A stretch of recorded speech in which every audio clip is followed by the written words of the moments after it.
while we have this time, let's go into predictions. All predictions. So MaNa, I Axslav. thought that MaNa has really good PvP.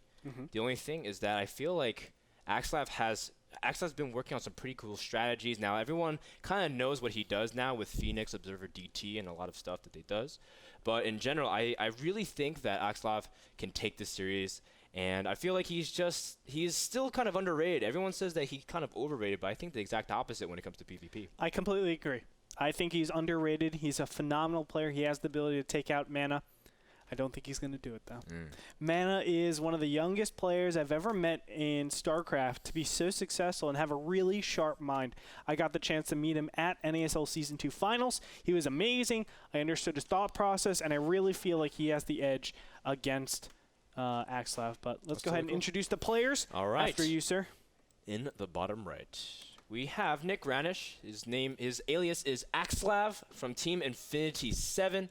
He is the blue Protoss in the bottom right of Bel'Shir Beach. We are there once again. In the top left, we have MaNa. I don't know his real name, actually. Grizgors. Grizgors. He has, like, no vowels in his first name.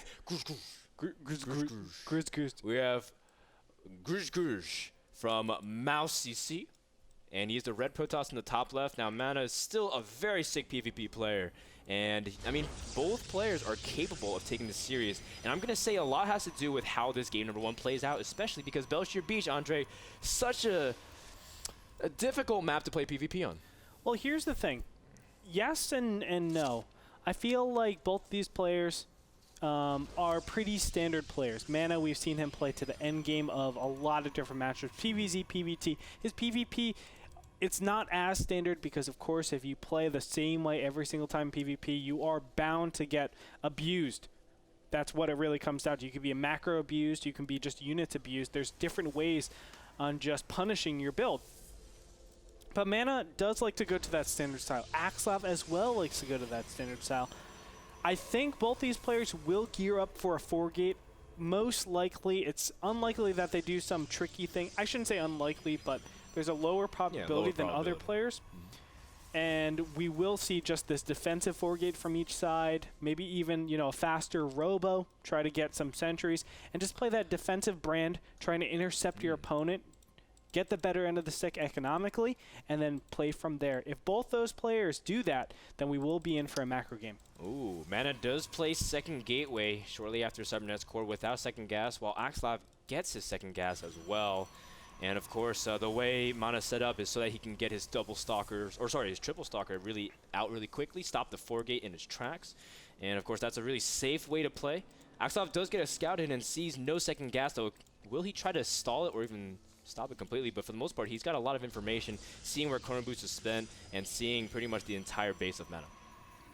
Yeah, so very interesting just based on the scouting. MaNa obviously is not scouting. It means he has a little bit more economy to do a couple more things, but you can see on the income tab, both of them going over that 20 harvesters. Normally you stop when you're 4-gating at 20, 21-ish. Now Axslav hasn't made any more probes. Actually, both players, nope. I'm sorry, MaNa is making more probes, but yes, it looks like actually got a Twilight Council. Oh. Very interesting, you know. And the whole idea is, will you a lot of times for those of you who are watching and you happen to have not seen that many games in PvP on Bel'Shir Beach, a lot of times it's 4-gate or defend the 4-gate, and even look at that, MaNa puts down 2 more gates. So he was originally trying to defend against a 4-gate. You see he's scouting for any kind of hidden probes, proxy pylons, or any kind of shenanigans. While Axslav, he's actually teching. Oh, this is unfortunate for Axslav. You know, it's a lot of times it's like a rock paper scissors that you actually witness on Bel'Shir Beach. You know, you have this thing where it's like 4-gate. Well, I do a defensive 4-gate or a defensive 3-gate. I can hold it off pretty nicely. Well, if you do a defensive 3-gate, then I can tech and I can beat that. And then of course 4-gate beats the tech. So what we have is a situation where Axslav is going tech, MaNa is going for that 4-gate, and let me tell you that 4-gate beats tech. Now, if Axslav can buy a little bit of time, he will be in a great position. Yeah. As it is, he is going Dark Shrine. It will not be that really critical blink. Interesting. Well, first of all, he got the first volley against MaNa Stalkers, which is very big. Now, MaNa, of course, has to fall back defensively. You can see one Stalker already took hull damage. Oh, man, a little bit of disorganized filing there. As looks like those Stalkers are not working on a team, man. It's just like I have to be the one that survives. This is not good for Axslav. He's being sandwiched from 2 different sides. You can see 2 Stalkers ready to flank these 2 Stalkers over here. So MaNa is in a great position. Will he actually block these Stalkers off? It looks like the Stalkers will be able to slow that one down. There goes it one. But that Dark Shrine is quite imminent. It is so tight here. I mean, the question is, will the Dark Templars be able to pick off the Stalkers before the Stalkers do critical economic damage? Axslav's still warping his first DT. Now, MaNa knows this. He needs to get a Forge of Robotics back at home. But in the meantime, he's not microing his Stalkers, taking some huge damage. Now, this is all a micro battle. Every single click counts. We see 2 Stalkers from Axslav not even microing. He's pulling his probe to try to trap with his Dark Templars. There are 3 Stalkers left, but 1 Zealot. Actually, no. Joined by 4 more Zealots. Now, there is a total of 6 working on the probe line, and Axslav, despite the fact that he has his Dark Templar out and there's no form of detection, is losing almost all of his economy here. Oh, man, but good for MaNa. He actually has the robotics facility outside of his base, so he can always make those observers. It's going to be up to Axslav. Can he actually identify that that's going on?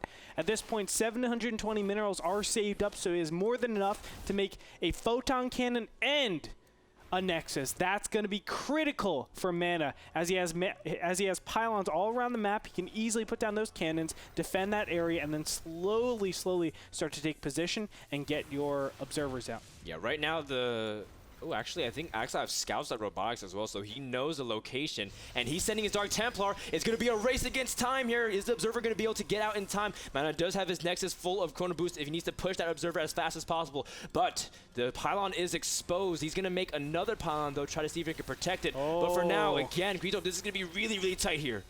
I think MaNa will be able to defend that really easily. There it is. The Observer will pop out, and that will be lights out for Axslav. I don't see any way that he can come back into this. He is mining back at home, but that is really minuscule. I mean, he doesn't have the material or even the production to be able to remove all of these units out from MaNa. Yeah, there's maps where you can kind of force seal the ramp and try to see if you can protect it that way, and from there you can try to let your DTs do as much damage. But Axslav, his DT does get cleaned up here in the main of MaNa. We do see another Dark Templar working on the robotics, but the Observer is pretty much the only thing that MaNa wanted. From this point on, he rides a pretty good advantage. 19 probes to 11, and a significant amount of army.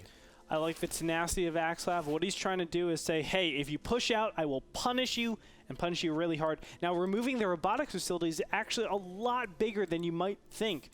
Now that there's only 1 Observer out in the map, can MaNa actually push out? The answer is no. He's going to lose all of his economy. He doesn't know where his opponent is.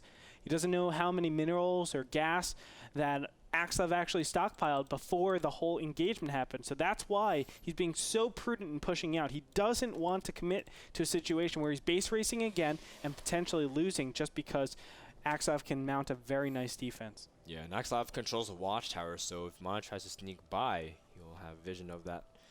And MaNa, he's just scouting around his base for any other lingering DTs, any other loiterers. Is that a word? Loiterers? Yes, loiterers. That's actually... Is Morgan going to yell at me for that? No.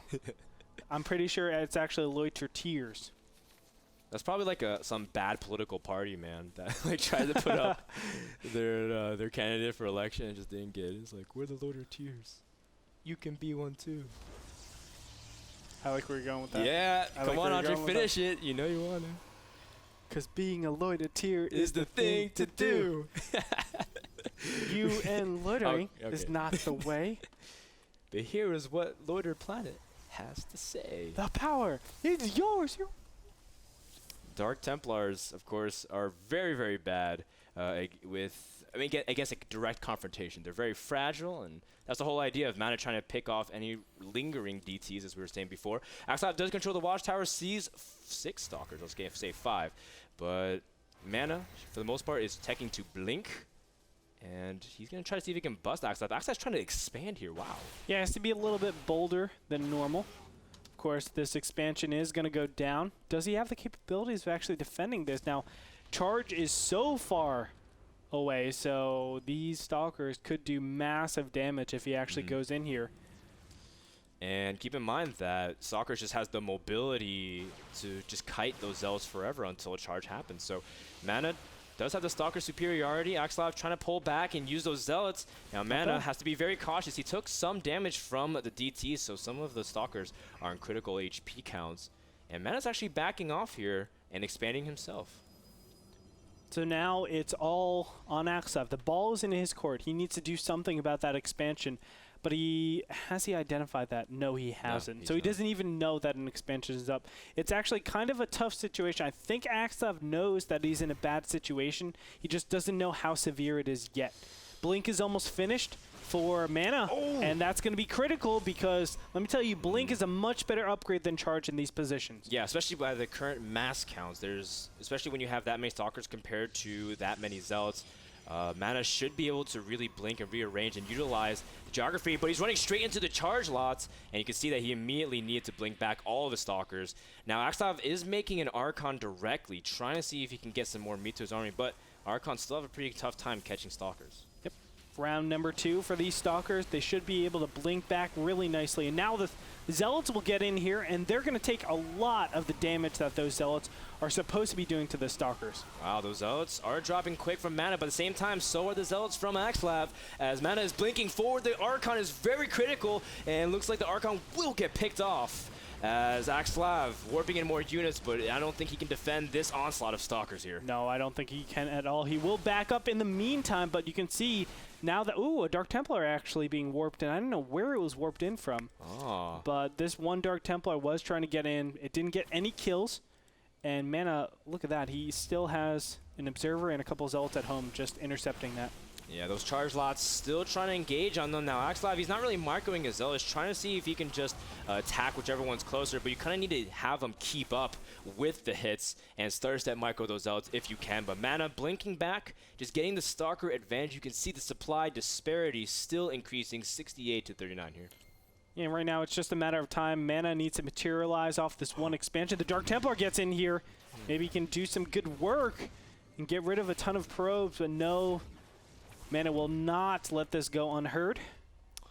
Oh, they're going to play Ring Around the Rosie for now, and the Stalkers picking up a lot of extra probe kills. It is nice. Yeah, it's nice. That's 8 kills. And Axslav is actually still battling out here, but this time his charge lots way outnumbered 1-4. As you see his reinforcements, there's only one additional Zealot. He's pretty stretched in here. And this could be curtain calls right now. Axslav, he's down to his last Archon. Probes now being pulled, and you can see a couple of Zealots are being warped in here. Dark Templars for MaNa, and there's no detection around here. That is going to do it. Ladies and gentlemen, Axslav has just been knocked out of the first game. We'll see in a little bit. I mean, Axslav doesn't really have I timed that out pretty well, Frodan. Okay, yeah, I mean, when I was talking to Andre before the game, I was like, man, don't say that. Oh, his name really is Greg Scores Gominks. Okay, he has one vowel. Excuse me. It's sick, man. But that's such a sick name, I've never seen GRZ together. GRZ also could be for congrats, which is congrats to MaNa for taking game number 1. That was well played. Yep. And you know, I think a very build-oriented game right there. I mean, it came down to a 4-gate, busting up a Dark Templar. Now, one thing, Axslav did gain a lot of time with those 2 Stalkers, and that's what I was talking about before. Can Axslav get enough time to warp in those Dark Templars? I feel like if that one pylon as well in the top middle was placed beforehand, he didn't have to wait for that to go down because it was like the shrine finished, then the pylon gets placed. I think if he didn't have to wait for that, then he would have been a lot better. But overall, it was a build order win, and we did see MaNa to come on top from that. Yeah, so we'll see whether or not Axslav can come back into this series. Thank you so much to the people who brought the game to you. It is Epson, the people who make great projectors. Check them out at epson.com. They are sponsoring the NASL Season 3, and your support of them also supports us. We'll be back after a quick commercial break. Don't go anywhere. More action from NASL Season 3 coming up next.